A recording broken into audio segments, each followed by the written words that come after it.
I was born into a family where child sex trafficking was the norm. So New Zealand has an underbelly. What my grandmother and my father did, they were dealing with fairly elite people. There were police cars, animals being killed and sacrificed, children's lives were taken as well. The Grand Master chose not to have me sacrificed. This is true. It's going to be exposed.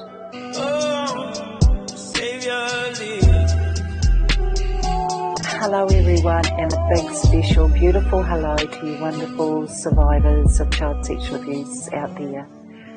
My name's Gloria Masters, and I am the founder and CEO of Handing the Shame Back, a foundation set up here in Aotearoa for the up to 1 in 3 adult survivors of child sexual abuse roaming our country and indeed the rest of the world, able and willing to share all of this with you. However, there is a severe trigger warning. This is truth, but it will shock. I have lived in New Zealand all my life, and I was born into a family where child sex trafficking was the norm. So I was trained by my grandmother.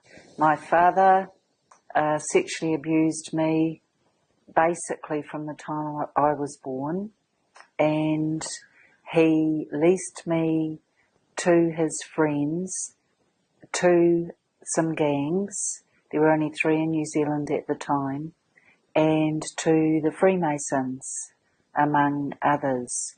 So what I've managed to do with that, it's taken me decades to heal, but what I've managed to do with that is to turn it back into giving and helping other survivors. And I do that by, several ways, I think. One is I've set up a foundation called Handing the Shame Back, and that is where our beautiful survivors, male, female, transgender, whoever, can come to that channel, get some resources and support. I also, yes, I'm an author as well, and I've written a couple of books. So one is my memoir on Angel's Wings, my flight from trauma to grace, and this is in all versions on gloriamasters.com.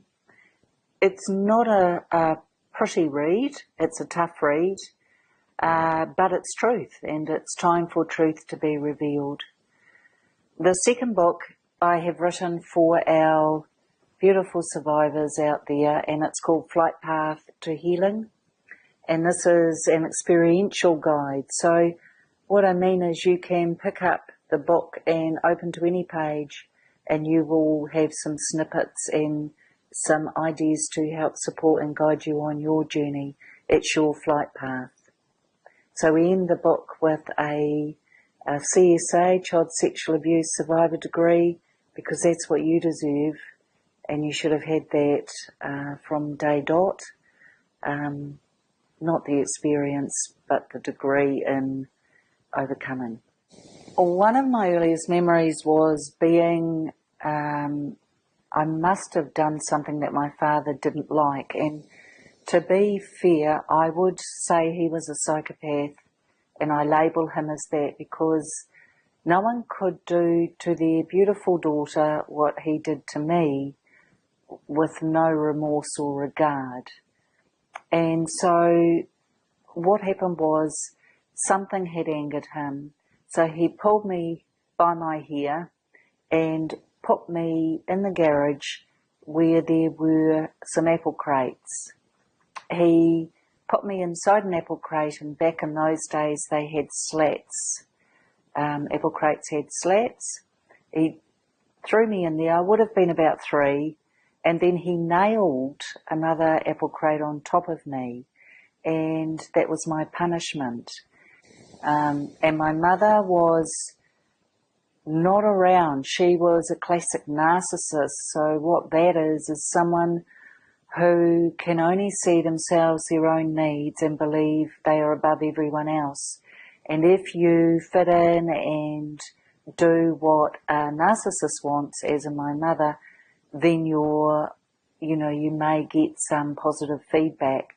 But for her, to be honest, I was mainly in the way and a nuisance, and so she was often absent from the home, which gave my father a free pass into doing whatever he wanted, turning a blind eye. She was very disengaged. My parents should not have been parents. They didn't understand the beauty of children and the special gift they are. They met back in the day through the Catholic Church, and they started dating and got married very young, and then had us on the youngest child.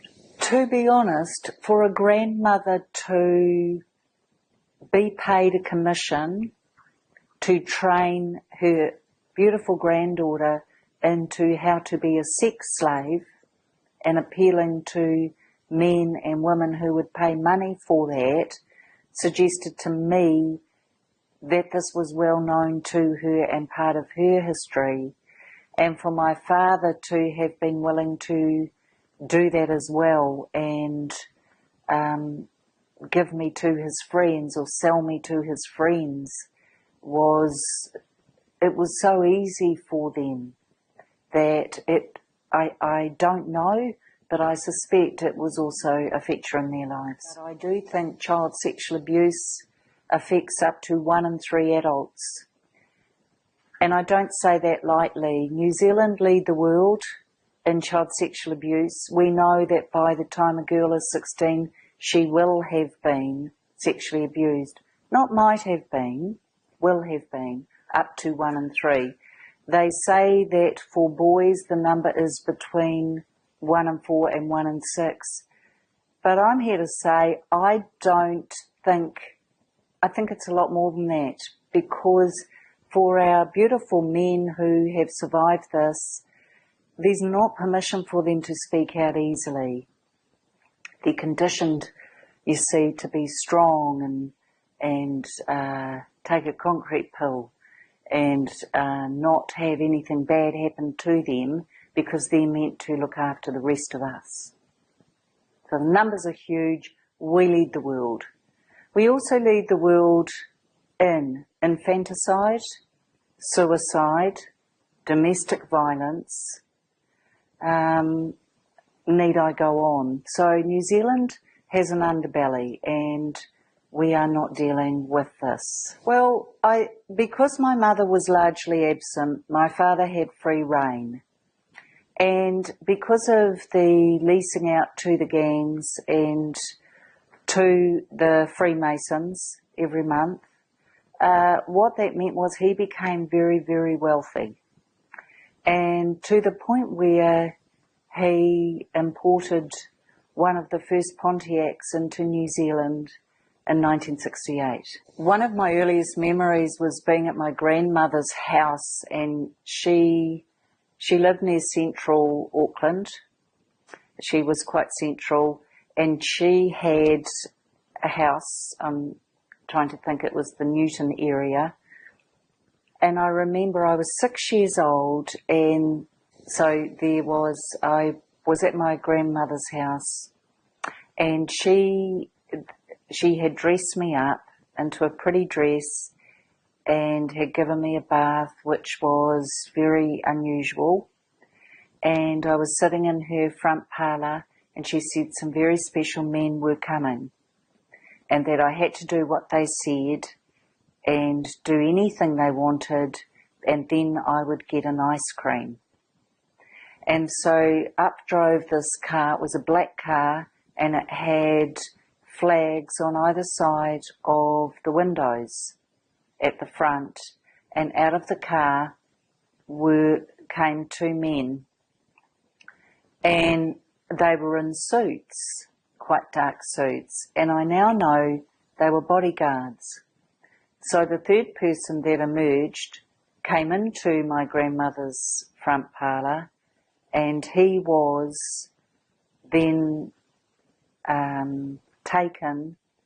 I had to hold his hand and take him into my grandmother's bedroom, and there he could. Well, what my grandmother and my father did they were dealing with fairly elite people, because this type of abuse does not happen unless you can pay for this. So back in those days, there were fairly high up people, there were doctors and lawyers, law enforcement was involved. And we'll get to that point later, because people often ask why I never rang the police. Why I never went to the police. I didn't, because they were involved. So I think what happened for me was between 6 and 11 years of age, my father would have sex parties at home. My mother was absent for those. She would often disappear to her mother's house. And the men that would arrive would be given a number. And the number they would give meant that they could bid on me. And they could have me whichever way they wanted, or 2 at a time. And depending on what they wanted was how much they had to pay for that. So you can imagine, as a small child, I was terrified. And so what my father and grandmother quickly learned to do was to drug me.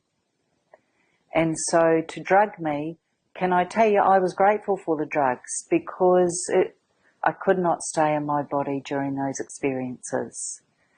And frankly, I'm very lucky to be alive, because as the years wore on, the sexual abuse that continued meant that more and more acts were required. So we're talking animals being involved, child exploitation material, as in videos. There's over 100 videos of me. Back in those days, they weren't videos. They were done on the old projector screen.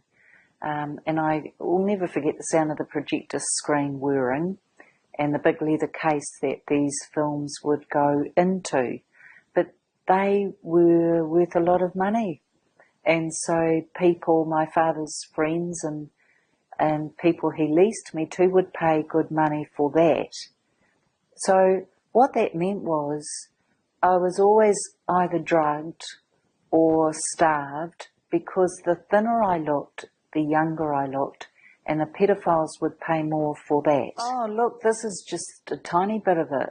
I was leased out of a nightclub in K Road in our red light district. And I was a child. I was leased out of there between the age of 11 and 16. And that's where I was upstairs in a room. I was chained to a bed, and men and women would come in and pay the owner of the club for the privilege, which sounds sick, of abusing me. The only people that were kind to me at that nightclub were the people that worked there. They hated my father, and they were very upset with what was happening, but they were trapped as well. And at least they gave me food and gave me something to drink, but I was usually pretty drugged. The other thing that would happen there is that there was a stage or a podium downstairs in that nightclub, and that's where all the movies and photos were taken, and I would have to spend days filming there. And so that was a whole other nightmare. But again, I was drugged. And I remember waking up one night. I was at home in my father's house. I was 11 years old, and I looked down at my arms, and I swear there were worms crawling out of them. And I was terrified, but I knew I couldn't wake him because there was no point. So I think the biggest thing for me, one of the biggest hallmarks of this for me, and what your viewers need to understand, is there was no safe person for me to tell. There was no safe person to go to. I tried to tell my mother, and she would not believe me. I tried to, in every way I could, escape what was happening. But my father was a psychopath, and he had said, if I ever told anyone, he would kill a family member or the dog. So I believed him because he was a scary man. Now, what happened was, at the age of 11, my parents separated and I got left with my father. This may surprise you, but that's when my nightmare began, because I was left with my father and brother in that house, and they could do whatever they wanted to me. There were no other females around. I tried to take my own life between 11 and 12 and a half, 3 times, but I didn't succeed. And the reason that I tried is because no one cared. No one really wanted to know my story. I used to run up to the phone box at night. Sometimes we didn't have, I couldn't use a telephone at home to ring the police, but I'd dial the number to ring the police and then I'd hang up because I knew the police had been involved and some were involved with my abuse. I knew that because the Freemasons were once a month. They would be taken to one of their lodges once a month. Other children were there and satanic ritual abuse would take place. But equally, there were certain days throughout the year or certain weekends when I would be taken to a place out in the country. Now, in my mind, it was out Waimaoku way, but I can't be sure of that. And so what would happen there, it was a weekend of celebration for these Freemasons. And this is why I know there were fairly high up people involved, because there were police cars and there were police guarding the entrance. And back in those days, the police cars were black and white. So I saw the police. I knew the police were there. Now, whether they were inside and engaging as well, I don't know, but they knew enough to be protecting the people that were there. It was satanic ritual abuse, so children would be there. So this type of abuse involves offerings, so it's blood, it's animals being killed and sacrificed. Children's lives were taken as well. And in fact, at one point during one of these sessions, I heard my father talking to the Grand Master, who is one of the highest up in the Freemasons, and asking him, saying to him, "Oh look, I'll sacrifice her if you're needing a child of that age." But I was getting a wee bit older, so I wasn't quite as appealing anymore. And I don't know, luckily for me, the Grand Master chose not to have me sacrificed. But there was human sacrifice. Please know that not every Freemason is abusing children or trafficking children. This is a select few who have reached certain levels. So there is chanting, there is ceremonial procedure with all of it. And I knew it was satanic ritual abuse because during the monthly meetings, these men were wearing hoods. This was at the lodge I was taken to. And so the children at these events, I wasn't the only child, there would be a nurse and a doctor there who would check us children out and then drug us. So there would be a needle in our arms, and then we would be laid out in like a circle. So around, you'll see with the Freemasons, there's lots of symbols they use, and one is a compass, but there's a circle embedded in that as well. So the children we would be laid out around that. So it was marked out on the platform we were on, and the Freemasons would come and there would be chanting, and there would be a process that would be undergone, but it was very, very evil and very, very scary. And I know I'm taking a risk saying any of this, but it's time for the truth to be told, and I gain nothing from it. apart from helping other beautiful survivors out there know that I believe you. You couldn't make this up.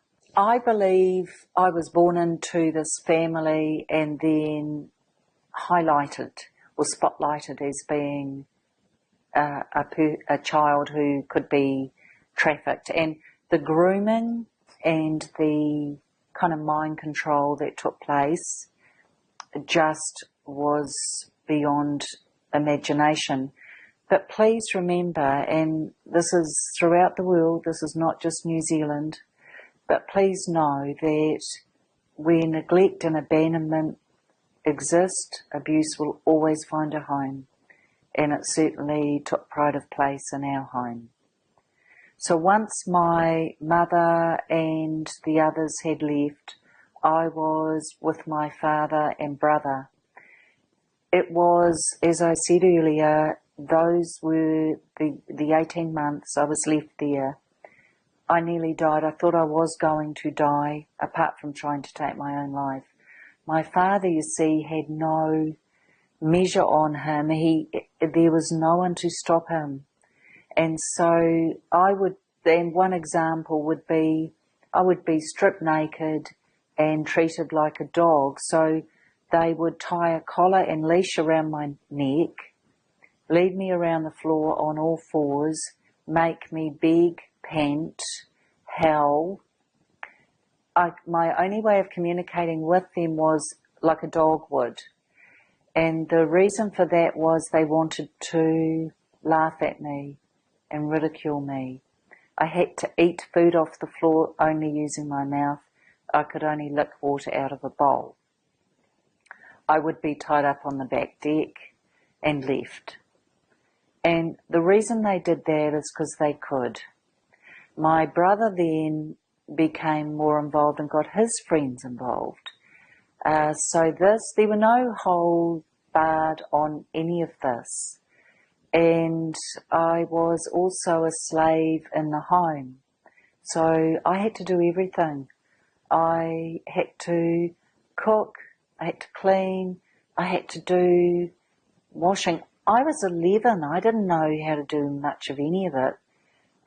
But I was living with a deranged psychopath and his mini-me. So the photos, the videoing, the abuse went on and on and on. I tried to escape.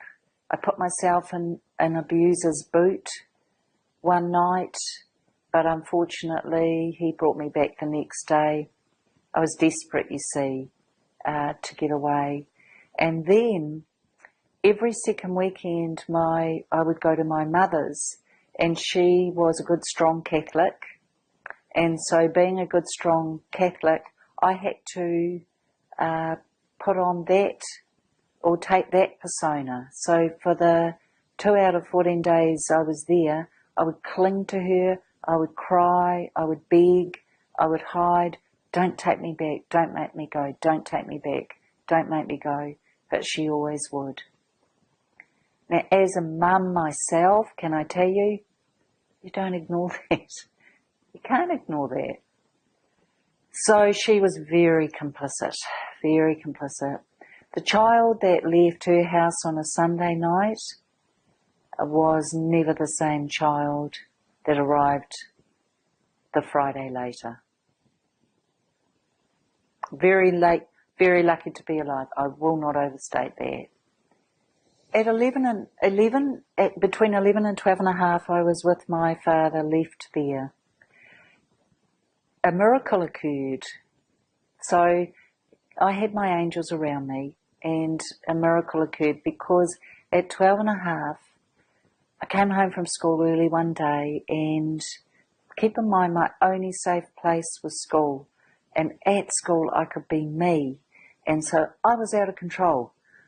In every way possible, I was showing how traumatized I was, how distressed I was, how broken I was, how frightened I was. And so I was always in trouble. I was always being strapped. I was out of the classroom more than in. But it was a cry for help, you see.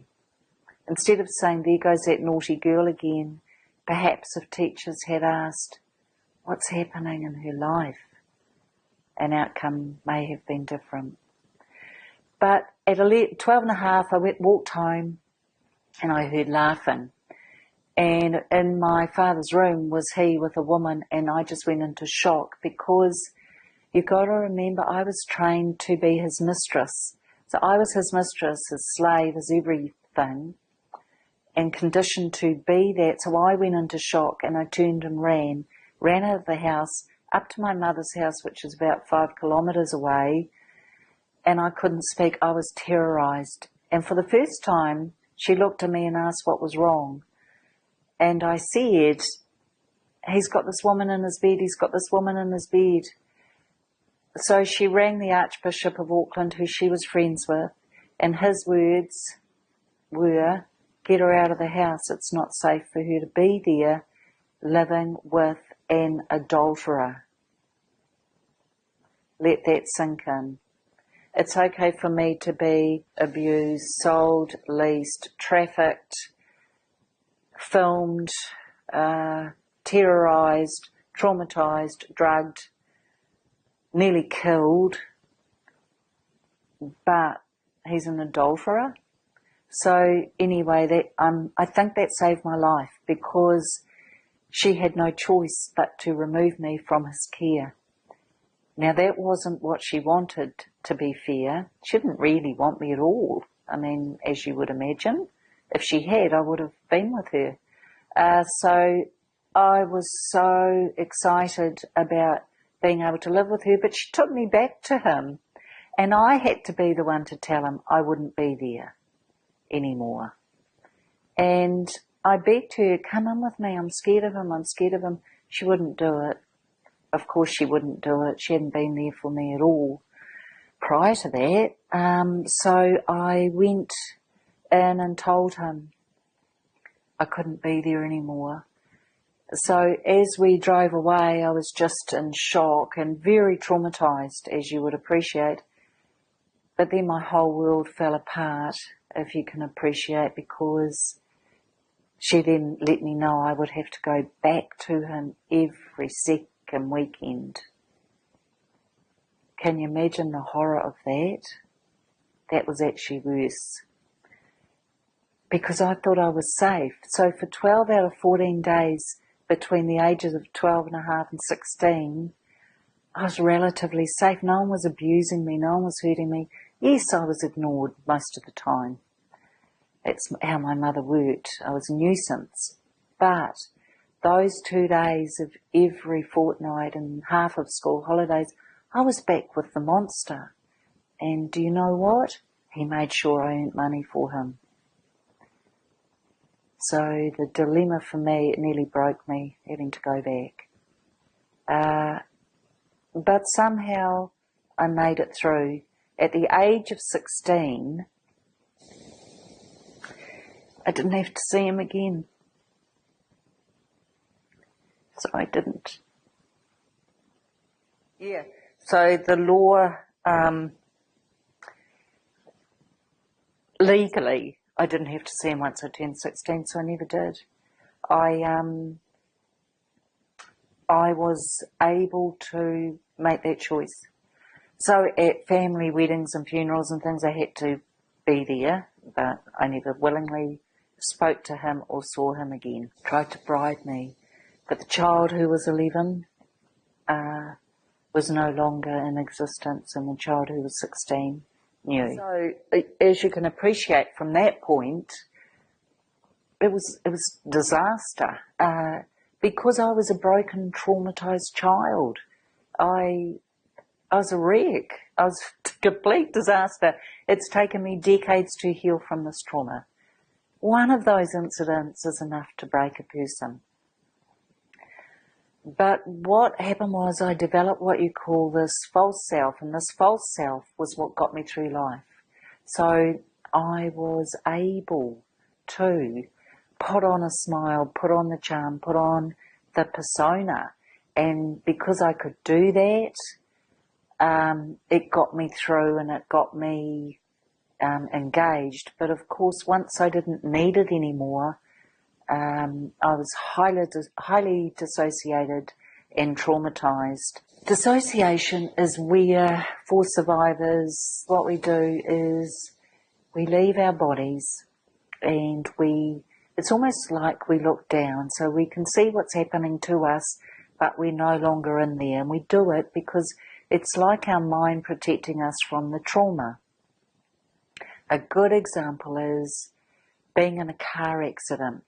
You're not going to remember the car accident straight away because your mind is protecting you from the trauma of it. When you are healed enough, it will come back to you. The same for child sexual abuse. And so for me, I was dissociated a lot of the time because I wasn't able to deal with it. I wasn't healed enough. I wasn't well enough. I wasn't strong enough. And so little bits and pieces would come, but not a lot. The other thing that happened that I never told you about was that my grandmother forced abortions on me. And she did that because, of course, when the abuse continued, I became pregnant many times. So she would perform them on me, and they had a friend in the Freemasons who was a doctor, and if he was needed to attend, he would. But so that happened as well. So the horror just goes on. But I'm here to say there's hope. And between the ages of 16 and 32, when the memories really came at me, pretty much, although I've had friends who have said to me that I did tell them things. When I was 19, I apparently told a friend of mine a story about this, what my father was doing to me, but I'd forgotten that. Another friend said something in my 20s, yes, I'd said some things to her. But I think the memories really came at me when I became a parent. And for some of the survivors watching, that's quite common for us. When we become a parent ourselves, we can get triggered. Can you appreciate the horror of the thousands of memories that came at me?